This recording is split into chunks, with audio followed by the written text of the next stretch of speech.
what is the final goal of the project Youth Prevention Influencers.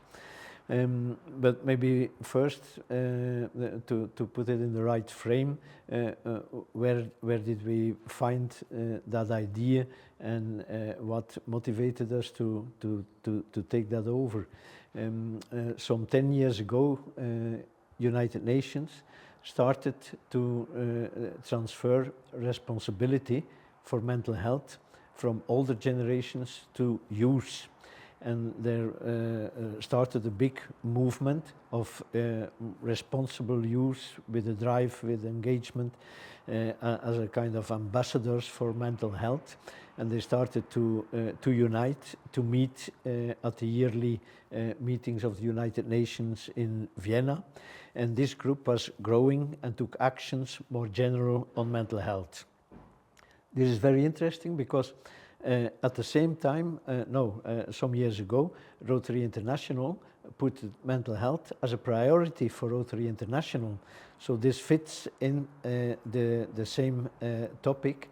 And at the same time, Rotary International, many years already put the accent on renewing Rotary clubs, making the clubs younger.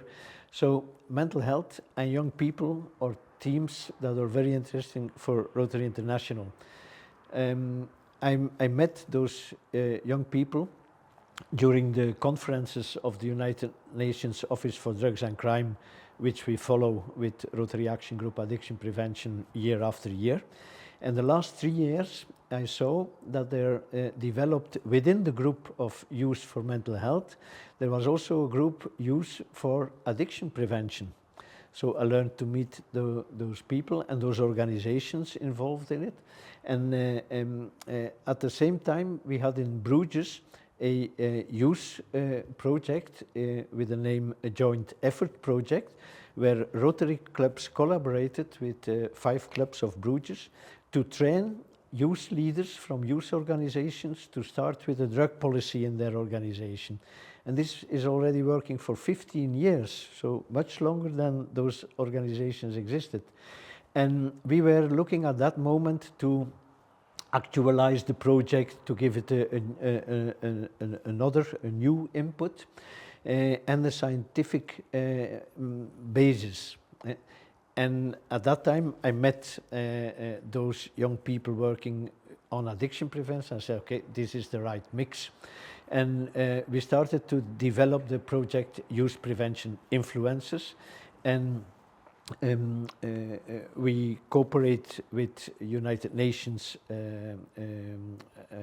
section Addiction Prevention, with the World Federation Against Drugs, and at the local level with national umbrellas for youth organizations.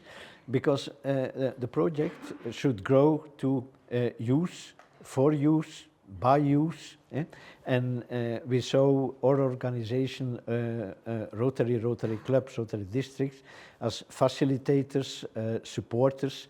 We can help young people to take their own action after that they have learned about principles on addiction and principles of evidence-based prevention.